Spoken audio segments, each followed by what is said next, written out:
প্রিয় মুরব্বীরা, এই মাদক ব্যবসায়ী তারা কত বড় শক্তিশালী, তারা শক্তিশালী।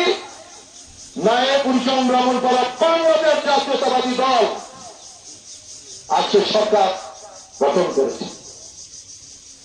আমাদের নেতা কর্মীরা যারা আছে তাদেরকে স্পষ্ট ভাষায় আমি বলে দিয়েছি, আমি দেখতে চাই তারা শক্তিশালী না আপনারা শক্তিশালী। এটা আপনারা দেখতে চান না? এই ব্যাপারে কোনো ছাড় নয়।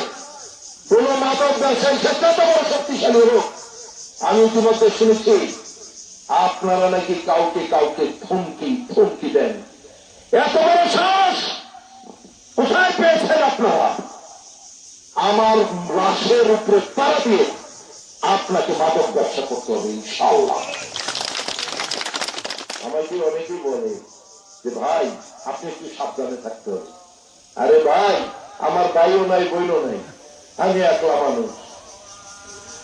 বউ একবার 2003 অ্যাক্সিডেন্ট হয়েছে জানেন না? মা একজন অসুস্থ অবস্থা আছে, একা মানুষ, তারা গেছে আমাকে যাইতে হবে। কিন্তু আমার মৃত্যুর পর মানুষ যাতে একটা দীর্ঘ সময় আমার কথা মনে রাখে, আমি এই ব্যবস্থা করে দিয়ে যাবো। আপনারা বুঝবেন এই মাদক, আমি যখন থেকে এই কর্মকাণ্ড শুরু করছি, মানুষের আত্মনাদ, অনেক ফ্যামিলি মারা বাবারা কিছু পাচান ভাই, আমার ছেলেটা এসে আমাকে কুবাইতে আসে, আমি তার জন্য আমি করছি আপনি একটা জিডি করেন গো মা, না বাবারে আমি যদি একবার জিডি করি কুবাই আমার মেরে। কত অসহায় এই মারা আছে। এই সমাজ আমাদেরকে বাঁচাইতে হবে, কি ঠিক না? সেই জন্য আপনারা সচ্চার হতে পারে। এই বাক্সিমহল এখানে আছে, আমার সমস্ত সিনিয়র নেতৃবৃন্দরা এখানে আছেন।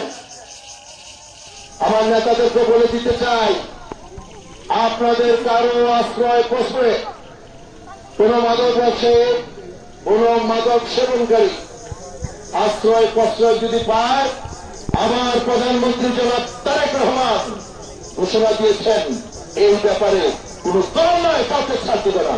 আমি সেভাবে আজকে এখানে স্পষ্ট ভাষায় বলে দিতে চাই, মাদকের সাথে আপনারা যারও যদি কোন সম্পৃক্ততা থাকে, আজকে থেকে বাক্সিমূলের যারা আছেন আল্লাহর দিকে তাকিয়ে ঘরে ফিরে যান।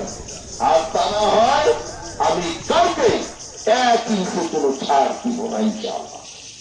আমি আপনাদের সর্বাত্মক সহযোগিতা চাই। মাদকের বেলা জিরো টলারেন্স।